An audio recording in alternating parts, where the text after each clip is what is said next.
She was 19 and owned nothing but the clothes on her back and a small, carved bird in her pocket.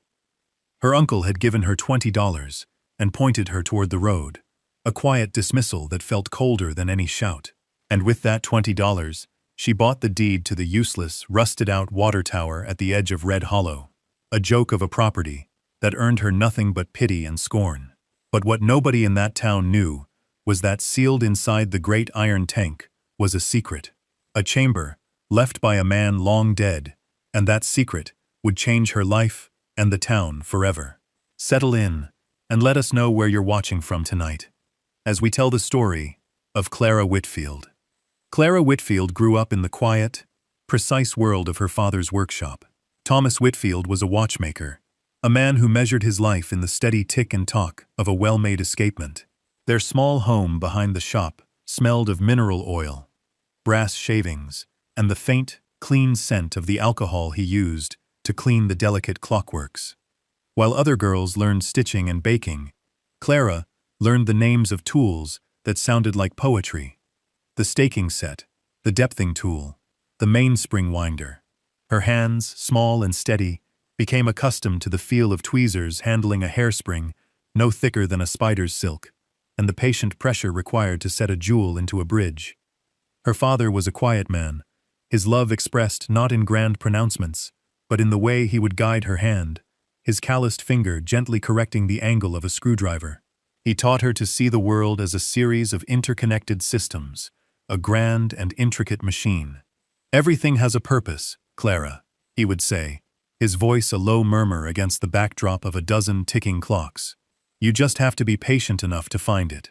He taught her about pressure and leverage, about the transfer of energy, and about how the smallest gear could drive the largest wheel. He taught her to listen for the wrong sound, the subtle friction that signaled a coming failure, and to respect the integrity of a well-designed structure. Her mother had passed from a fever when Clara was only 6, a hazy memory of a warm lap and a soft song, leaving Clara and her father a quiet, self-sufficient unit of two. On her 10th birthday, he had given her a small bird, carved from a single piece of basswood. It wasn't a perfect carving. The wings were a little uneven, the tail slightly askew, but he had spent a week of evenings on it, and when he placed it in her palm, its weight felt like a promise. It became her most treasured possession, a small, tangible piece of his patient, focused love. Then, a year ago, a sickness had settled in his lungs, a slow, rattling decay that no medicine could fix. The doctor's visits and tonics consumed their meager savings, and Thomas Whitfield passed away, leaving Clara an orphan at 18. Her father's brother, Arthur, took her in. Arthur was a man of commerce, the proprietor of a bustling dry goods store in the next town over. He was everything his brother was not, loud, impatient, and a firm believer that the only value in the world could be recorded in the black ink of a ledger. He saw his brother's life as a failure, a foolish waste of time, spent on useless trinkets. He saw Clara as another of his brother's debts, a mouth to feed, a line item in the column of his losses. She lived in a small attic room above the store and tried to make herself useful, quietly fixing a faulty scale with a bit of wire, adjusting the hinge on a heavy cellar door so it no longer scraped the floor, but Arthur never acknowledged her skill. He saw only her presence, a silent, constant reminder of the brother he had never understood, and the financial burden she represented. The end of her life in her uncle's house came not with a fight, but with the quiet finality of a business transaction. It was a Tuesday afternoon, the air in Arthur's small office thick with the scent of stale paper and cigar smoke. He sat behind his heavy oak desk, his gaze fixed on the open ledger before him, not on the young woman standing opposite. "Clara," he began, his voice flat and devoid of warmth. "You are 19 years of age, a woman grown I have seen to my duty as your guardian, and now it is time for you to have a life of your own." He dipped his pen in the inkwell and made a neat, precise notation in a column of figures before continuing. "I have made an arrangement for you, a good one. Mr. Abernathy has made an offer of marriage." Clara's stomach tightened. Mr. Abernathy was a merchant from 2 towns over, A man twice her age with a wet mouth, 3 unruly children from his first wife, and a way of looking at her that made her skin crawl.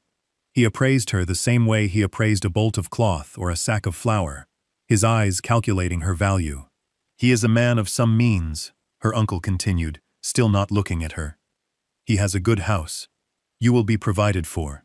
You will have security." He presented it as an act of generosity, a final kindness to settle his account.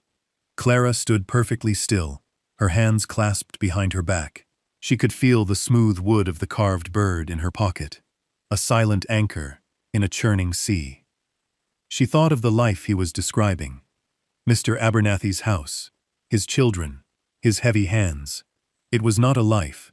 It was a cage, polished and furnished, but a cage nonetheless. "Is there another choice?"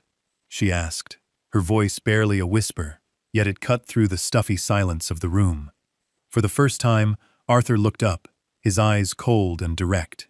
"The other choice," he said, leaning back in his chair, "is that you make your own way in the world. Your time here is at an end regardless. I have done my part." He opened a drawer in his desk and pulled out a small stack of bills, laying them on the polished wood. "This is $20, a severance you might call it, for your work here." He pushed the money toward her, a clear and final gesture of dismissal. He was not just sending her away. He was purchasing his freedom from the obligation of her existence. Clara looked at the money, then at the hard set of her uncle's face. She saw no room for appeal, no flicker of doubt or familial affection. This was a ledger being balanced, a debt being paid. There would be no tears, no pleading. Her father had taught her to recognize a mechanism that could not be repaired, and her uncle's heart was just such a thing. With a quiet dignity that seemed to surprise him, she reached out and took the money. "I understand," she said. An hour later, she was in her small attic room, packing her few belongings into a canvas satchel. A change of clothes, a photograph of her father smiling in his workshop, and the small wooden bird. She closed her hand around the carving, one last time, before tucking it deep into her pocket. She walked down the stairs and out the back door of the store without another word, leaving behind the only home she had known for the past year, stepping out into the vast, uncertain world. She walked west, away from the town where her uncle lived, and toward a horizon that offered nothing but distance. The sun was hot on the back of her neck, and the dust from the road coated her worn boots and the hem of her dress. The $20 in her pocket felt both like a fortune and like nothing at all, a fragile buffer against a world that had no place for her. She walked for 2 days, the landscape shifting from sparse farmland to the high, arid plains that stretched out under an immense and indifferent blue sky. She slept one night, curled in a dry arroyo, the stars a cold, distant canopy above her, and bought a loaf of bread and a wedge of hard cheese at a lonely crossroads store, the purchase making a significant dent in her small funds. On the 3rd day, she saw the town of Red Hollow. It appeared first as a smudge of brown and gray in the distance, a place that seemed to be holding on by a thread. As she drew closer, she saw it was a town of forgotten things. The buildings were weathered to a silver gray, their paint long since scoured away by wind and sun. The single main street was wide and dusty, populated by a few listless souls who moved with the slow, weary pace of people who had given up on expecting anything better. It was a place where things ended up, not where they began.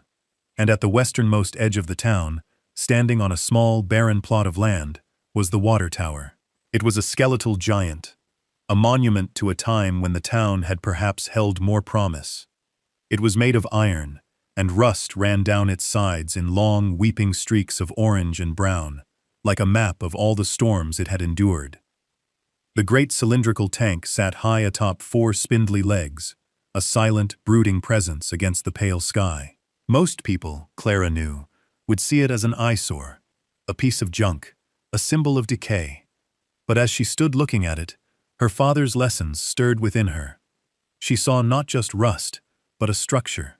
She saw the elegant geometry of the support legs, the logic of the cross-bracing, the sheer, stubborn integrity of the riveted steel. It was neglected, but it was not broken. She walked into the town proper, to a small, clapboard building, with a faded sign that read, Town Hall and Recorder's Office.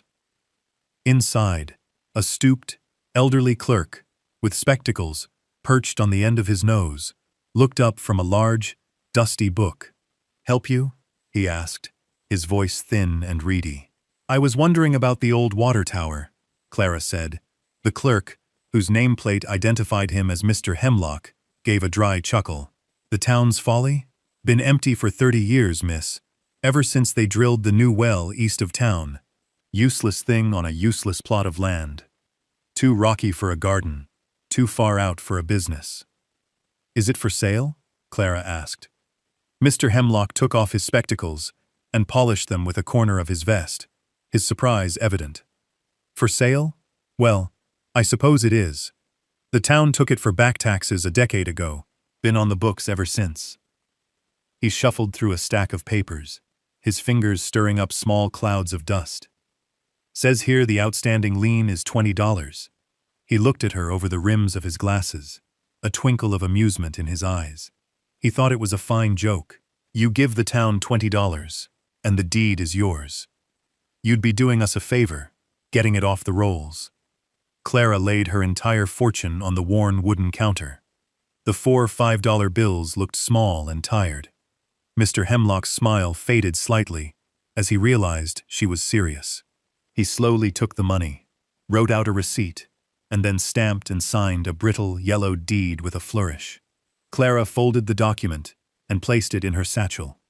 When she walked out of the office, she was no longer a homeless wanderer. She was a property owner. The few townspeople who had witnessed the transaction from the street corner whispered to each other and smiled, shaking their heads at the foolishness of the strange young woman. Clara paid them no mind. She walked toward her property, her tower, feeling the solid ground beneath her feet in a way she never had before. Clara approached her new domain not as a ruin, but as a complex piece of machinery, waiting for a careful hand. She spent the rest of that first day in a slow, methodical inspection, her senses alive to the details others had long since ignored. The 4 great legs were made of latticed steel beams, anchored in massive concrete footings. She ran her hands over the concrete. It was cracked and weathered, but a few solid taps with a heavy rock told her the core was sound. The foundations were good. The rust that covered the steel was a beautiful, terrible tapestry of reds and oranges, but she knew the difference between surface corrosion and deep, structural decay. She found a spot on a lower beam where the rust had flaked away and saw the dark, healthy gray of the iron beneath. The tower had been built to last. She walked the perimeter, her gaze tracing the lines of the structure up to the sky. The ladder that ran up one of the legs was made of heavy iron rungs set into the steel. She tested the lowest one, putting her full weight on it. It groaned but held firm. She would have to check each one on her way up, but the path was there. At the base of the tower, nestled between 2 of the legs, was a small, dilapidated pump house. Its wooden door hung from a single rusted hinge, and the corrugated iron roof was peeling up at one corner. Inside, the pump itself was long gone, probably sold for scrap, leaving behind only dark stains on the concrete floor and the ghosts of mounting bolts. The space was small, no more than 10 feet square, but it had 4 walls and most of a roof. It would be her first shelter. She found a stout, discarded branch and used it as a broom, sweeping out decades of accumulated dirt, leaves, and animal nests. The work was hard and dirty, but with every stroke, she was claiming the space as her own. As the sun began to dip below the horizon, casting the tower in a long, dramatic shadow across the dry earth, Clara sat on one of the concrete footings, her back against the cool steel. From this vantage point, she could see the entire structure as a single entity. She saw the main inlet pipe, a huge cast-iron tube rising from the ground, its end capped with a heavy bolted flange. She saw the equally large outlet pipe, designed to feed a town that no longer needed it. She saw the elegant, simple engineering of it all. A design meant to do one job perfectly: hold water against the pull of the earth. The townspeople of Red Hollow saw a useless relic, a monument to failure. Clara Whitfield saw a challenge. She saw a system waiting to be understood, and, perhaps, to be brought back to life. She felt a profound sense of peace settle over her, a feeling of rightness that she hadn't known since her father's death. She had a place. It was made of rust and iron and forgotten purpose, but it was hers. She had a foothold, anchored deep in the rocky soil of Red Hollow. The next morning, under a pale and cloudless sky, Clara began her ascent. The iron rungs of the ladder were cold and rough beneath her palms. She tested each one before trusting it with her weight, her movements careful and deliberate, just as her father had taught her. The higher she climbed, the more the world of Red Hollow shrank below, the dusty street and weathered rooftops becoming a miniature map. A steady wind whistled through the steel lattice, a high, lonely sound. She was 50 feet up when she finally pulled herself onto the narrow catwalk that encircled the base of the giant tank. From here, the world felt vast and open. She walked the circumference, her hand trailing along the cold, curved wall of riveted steel, feeling the immense, solid presence of the thing. On the conical roof above, she found the main access hatch, a heavy iron disc held down by a ring of thick bolts. They were rusted solid, frozen by 30 years of sun and rain. This was the first true test of her skill and her patience. She climbed down, retrieved a small, adjustable wrench she had found in the pump house, and with the last of her coins, bought a small tin of penetrating oil from the town's general store. The work was slow and arduous. For hours, she sat perched on the roof of the world, applying oil, waiting, and then putting all her strength into turning the wrench. One by one, with a groan of protesting metal, the nuts began to yield. Finally, the last one came free. With a deep breath, she heaved the heavy hatch open. The air that rose from within was cool and ancient, smelling of dry rust and absolute darkness. She lowered herself carefully into the cavernous space. The interior of the tank was a vast, echoing bowl of steel. A single column of light from the open hatch pierced the gloom, illuminating a thick blanket of reddish-brown dust that coated the concave floor. As her eyes adjusted, she began to make out the curve of the walls and the intricate pattern of rivets. It was then that she saw it. Across the vast curve of the tank wall, about 4 feet from the floor, was a section of steel plate that was subtly different from the rest. The seam was a perfect rectangle, and the rivet pattern around it was tighter, more precise. It was almost invisible, a secret hidden in plain sight. She ran her fingers over the faint outline. In the very center was a small, recessed square, no bigger than her thumb, a keyhole made not for a key, but for a specific tool. Her mind flashed back to her father's workbench, to the custom-made tools he had fashioned for unique and difficult jobs. She knew this was a lock, a mechanism of purpose and intent. She climbed out of the tank and back down the long ladder. In the debris around the pump house, she found a discarded length of hardened steel rod. She took it into her new workshop and, using a rusty file she'd also salvaged, began the painstaking process of shaping the end of the rod. For the rest of the day, she worked, filing the metal down, testing the fit in her mind, her hands remembering the lessons of her father. By late afternoon, she had fashioned a tool, a square-headed key. She climbed the tower again, her heart beating with a mixture of hope and trepidation. She slipped into the tank, crossed the dusty floor, and inserted her handmade key into the square recess. It was a perfect fit. She turned it. Deep within the wall, there was a heavy, satisfying clunk as a hidden bolt retracted. With a low groan of metal on metal, the rectangular plate swung inward on massive, silent hinges, revealing a dark, man-sized opening. It was a chamber, an airtight room built into the very structure of the tank. Inside, sitting on a low wooden shelf, was a heavy, sea-worn chest. It was not locked. With trembling hands, Clara lifted the lid. The chest was filled with neatly bundled stacks of old banknotes and several canvas bags that clinked with the heavy, muffled sound of coins. On top of it all lay a sealed tin box. She carried the box to the column of light beneath the hatch, and pried it open.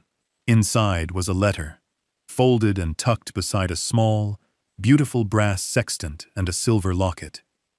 She unfolded the brittle paper and began to read. The script was the elegant, looping hand of another era. My name is Elias Vance.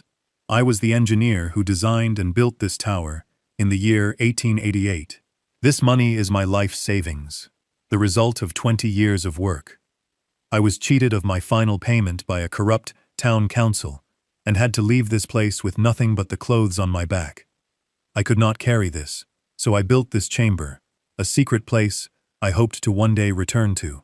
If you are reading this, then I never made it back. The money is yours, a reward for a keen eye and a curious mind. I lost my wife and daughter to fever years ago, and I have no one to leave this to. Use it to build a good life for yourself. Remember that a structure is only as strong as its foundation. Build a strong one.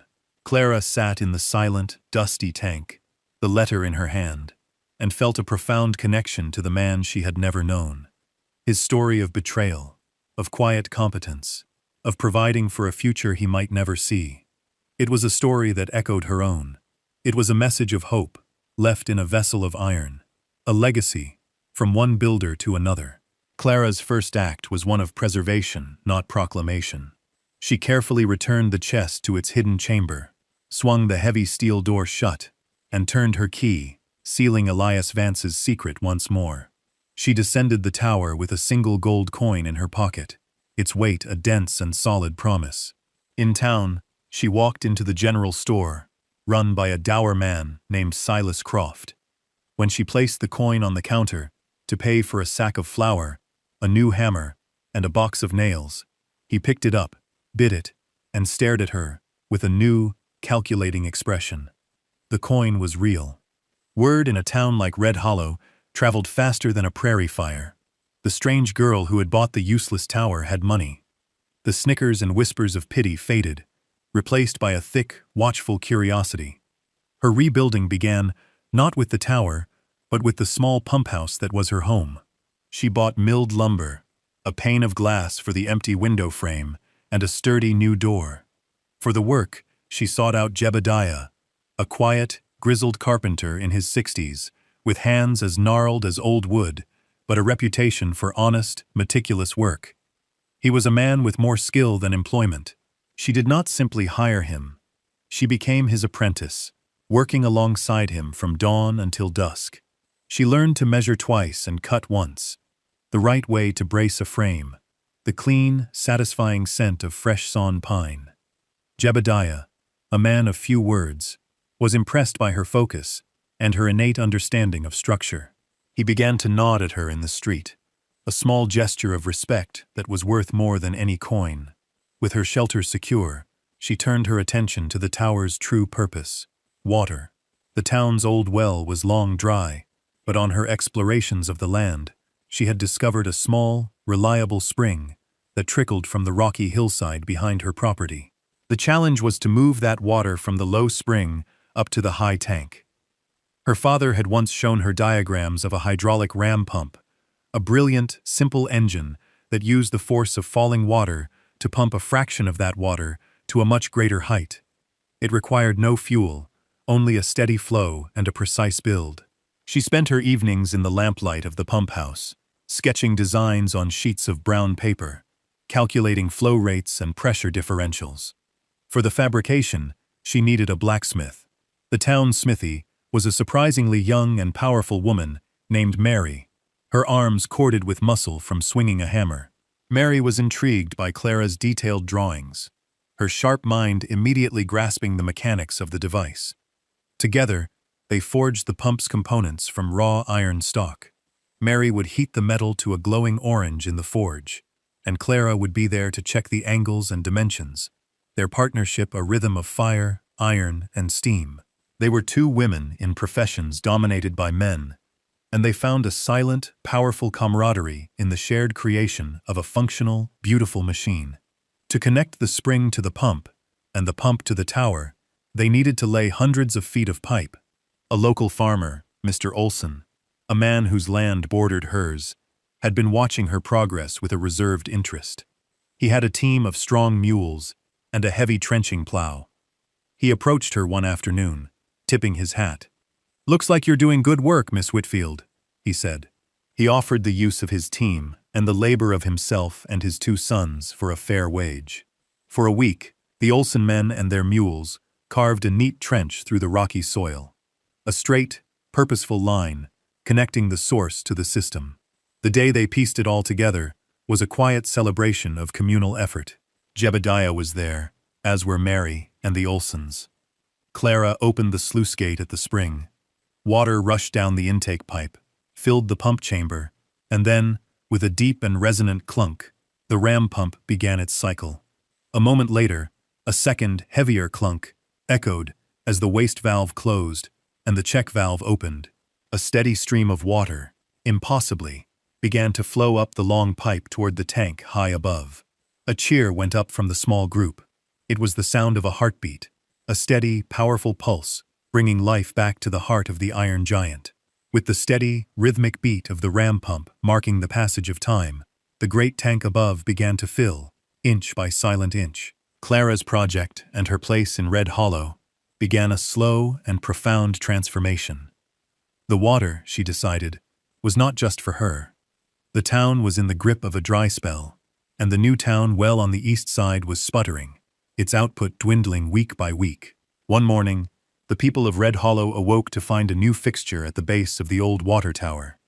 Clara had run a secondary pipe down from the tank, fitting it with a simple, sturdy brass spigot set above a wide stone basin she and Jebediah had built. She made no announcement. The spigot was simply there, a quiet offering.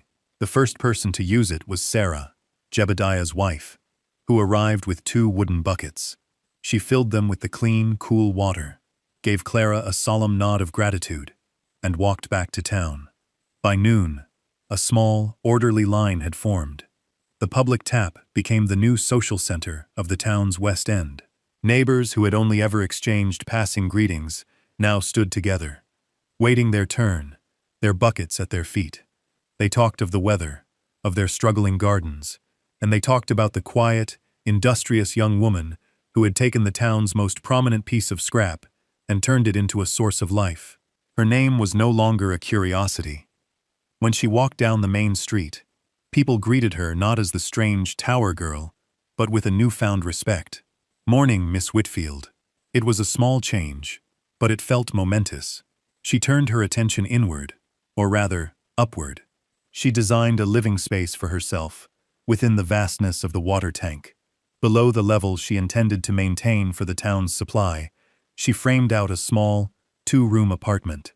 Working with Jebediah, she insulated the walls against the cold of the iron and the heat of the sun. She cut 2 round windows into the thick steel, a difficult job that she and Mary the blacksmith accomplished with patience and a series of hardened chisels. The pump house became her permanent workshop, a place of tools and plans, while her home was a clean, bright nest suspended between the earth and the sky. Small rituals began to stitch her life into the fabric of the community. Mary started bringing a fresh loaf of her sister's bread every Saturday morning, and Clara, in return, helped the blacksmith organize her chaotic ledger of accounts. Mr. Olsen's sons would drop off a cord of firewood whenever they were cutting timber, refusing payment, but accepting a share of the water for their livestock. Sarah brought her a beautiful, hand-stitched quilt, its colors a warm defense against the cold winter nights to come. These were not acts of charity, but of exchange. The quiet, sturdy threads of a community, weaving itself together through mutual need and respect. The tower itself was transformed. It was no longer a skeletal reminder of a failed past, but a vital, functioning landmark. Its rusted exterior now seemed less like decay and more like the patina of age on a venerable and useful object. It was a symbol of ingenuity and resilience, and its water was a daily blessing. Clara's authority in the town grew not from the money hidden in the chamber, which no one knew about, but from her undeniable competence. When the pump at the town's main well finally failed, its mechanism seizing with a terrible shriek of metal, the town mayor came to her, hat in hand. Clara went to the well, listened to the machine, and diagnosed the problem in under an hour. She and Mary worked together to forge a replacement part, and by the next day, the town well was working again.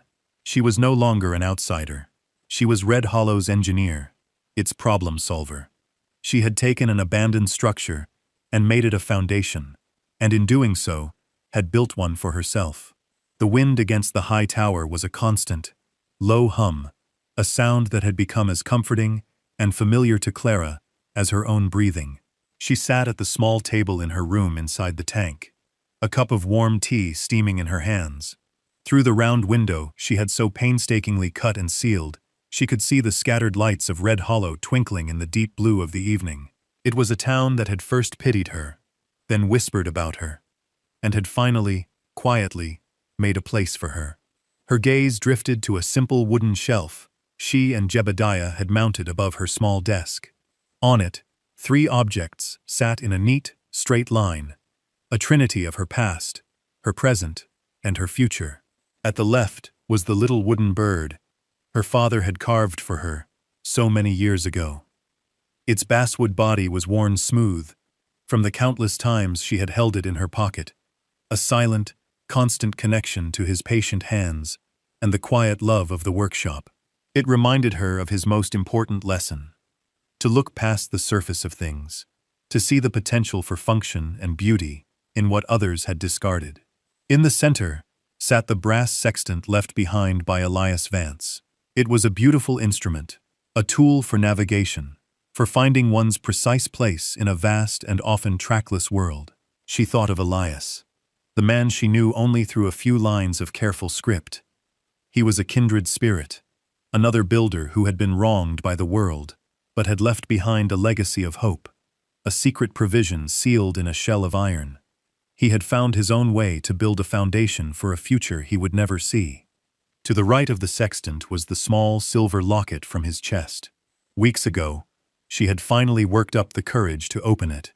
Inside, protected under a tiny circle of glass, was a faded, miniature portrait of a woman with kind eyes and a small, serious-looking girl with a ribbon in her hair.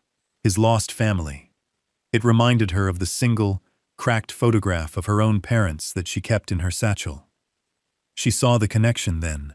2 men, separated by decades, who had built things not for glory or for wealth, but to protect and provide for the people they loved. She thought, for a moment, of her Uncle Arthur. The memory brought no anger, only a quiet, distant sadness. He lived a life measured in profit and loss, his vision so narrowed by his ledgers that he was blind to the value of a person's skill or the potential hidden within a mountain of rust. He had given her $20 to be free of her. With that $20, she had purchased a world.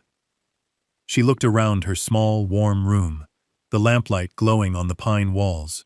Far below, the steady, rhythmic clunk, clunk of the ram pump was a gentle, reassuring heartbeat. Above her head, the immense weight of the water in the tank was a silent, heavy presence, a responsibility, a resource, a promise she kept to the town every day. She had built a home, not on the ground, but in the sky. She had built a life, not from what she was given, but from what was left behind. Clara Whitfield was 19, and had been cast out with nothing but a carved bird and $20 to her name. She spent it all on a rusted water tower that everyone said was worthless. It was the best $20 she ever spent.